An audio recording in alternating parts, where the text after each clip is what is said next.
আসসালামু আলাইকুম। স্বাগতম জানাচ্ছি বিবিসি নিউজ আন্তর্জাতিক সংবাদে। শুরুতেই সংবাদ শিরোনাম, এরপর বিস্তারিত। প্রস্তুতি নিয়েও কেন ইউক্রেনে হামলা করেনি ইরান, কি ঘটেছিল? ইসরায়েল ছাড়ছেন লাখো মানুষ, গবেষণায় উঠে এলো চাঞ্চল্যকর তথ্য। গাজা যুদ্ধবিরতি পরিকল্পনায় আপত্তি ইসরায়েলের। যুক্তরাষ্ট্র নৌ অবরোধ বাড়লে কি করবে ইরান? দর্শক, এতক্ষণ শুনছিলেন সংবাদ শিরোনাম, এখন বিস্তারিত। আপনি যদি ইসরায়েলের ধ্বংস চান এবং মুসলিমদের পাশে থাকেন, তাহলে ভিডিওতে লাইক করে চ্যানেলটি অবশ্যই সাবস্ক্রাইব করে দিবেন এবং আপনার মূল্যবান মতামত অবশ্যই কমেন্টে লিখে জানিয়ে দিবেন। প্রস্তুতি নিয়েও কেন ইউক্রেনে হামলা করেনি ইরান, কি ঘটেছিল? ইউক্রেনের 3টি স্থাপনায় হামলা চালানোর পূর্ণ প্রস্তুতি নিয়েছিল ইরান। জবাব যখন দিতে যাচ্ছিল তখন ইউক্রেনের পক্ষ থেকে ক্ষমা চাওয়া হয়। এরপরই হামলার পরিকল্পনা বাতিল করে ইরান।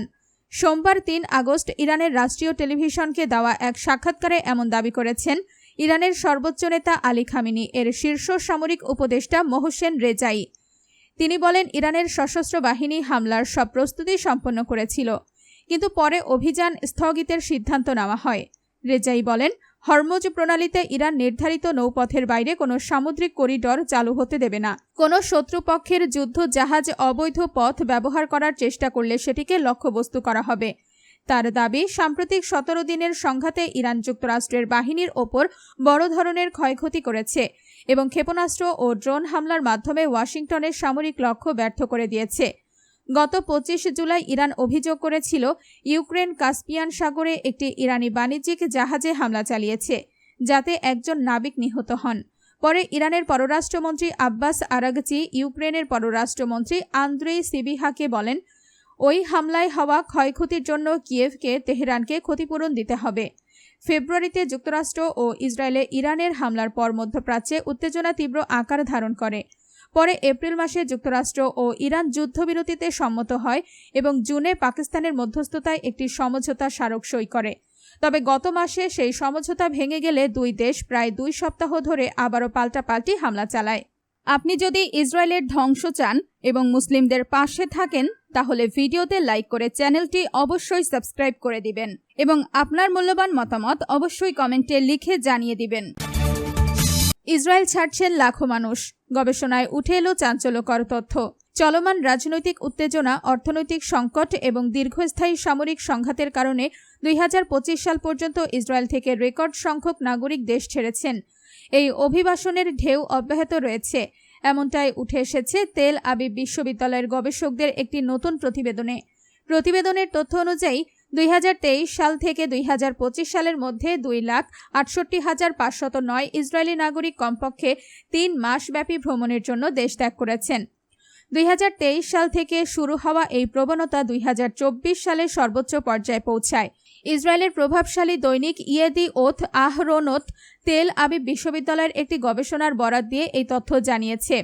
প্রতিবেদন অনুযায়ী তেল আবিব বিশ্ববিদ্যালয়ের গবেষকদের পরিচালিত সমীক্ষায় দেখা গেছে 2023 সালে অন্তত 3 মাস বা তার বেশি সময়ের জন্য 86,509 জন ইসরায়েল ত্যাগ করেন।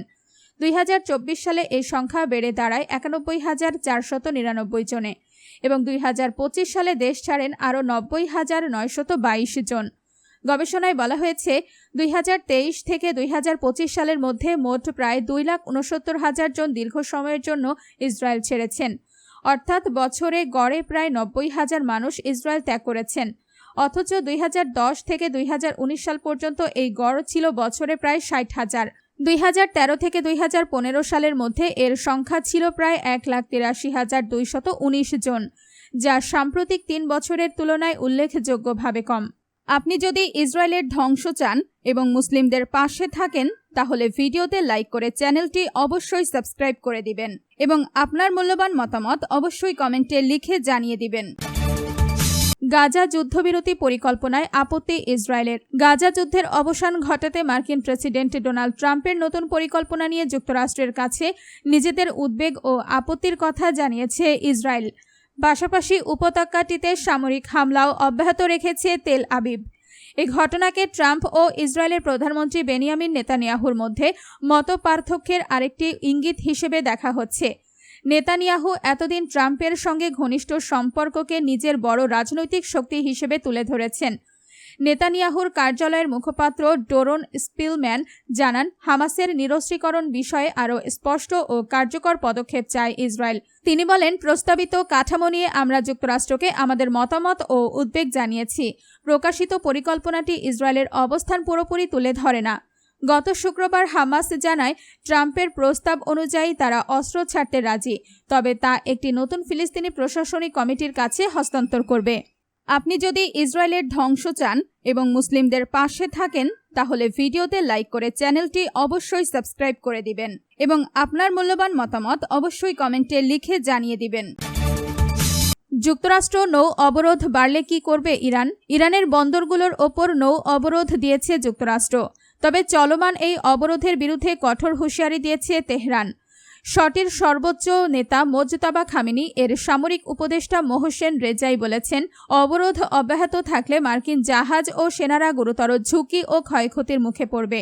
মঙ্গলবার 4 আগস্ট সামাজিক যোগাযোগ মাধ্যম এক্সে দেওয়া এক পোস্টে রেজাই বলেন, যুক্তরাষ্ট্রকে তাদের আচরণ পরিবর্তন করতে হবে, অন্যথায় আমরা এই অবরোধ সহ্য করব না। হরমুজ প্রণালীতে দ্বিতীয় কোনো করিডর খুলতে দেওয়া হবে না। জুনে হরমুজ প্রণালীর নিয়ন্ত্রণ নিয়ে তেহরান ও ওয়াশিংটনের মধ্যে হওয়া একটি সমঝোতা স্মারক ভেঙে যাওয়ার পর জুলাইয়ে যুক্তরাষ্ট্র আবার ইরানের বন্দরগুলোর ওপর নৌ অবরোধ জোরদার করে। মার্কিন সামরিক বাহিনীর দাবি, অবরোধ পুনরায় শুরু হওয়ার পর তারা অন্তত 44টি জাহাজের গতিপথ পরিবর্তন করেছে, 2টি জাহাজ অচল করেছে এবং আরও 2টি জাহাজে অভিযান চালিয়ে নিয়ন্ত্রণ নিয়েছে। হরমুজ প্রণালীকে ঘিরে যুক্তরাষ্ট্র ইরান উত্তেজনা আরও বাড়লে বৈশ্বিক জ্বালানি সরবরাহ ও আন্তর্জাতিক নৌ চলাচলে নতুন অনিশ্চয়তা তৈরি হতে পারে বলে ধারণা।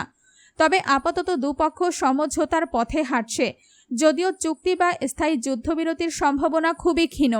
আপনি যদি ইসরায়েলের ধ্বংস চান এবং মুসলিমদের পাশে থাকেন, তাহলে ভিডিওতে লাইক করে চ্যানেলটি অবশ্যই সাবস্ক্রাইব করে দিবেন এবং আপনার মূল্যবান মতামত অবশ্যই কমেন্টে লিখে জানিয়ে দিবেন।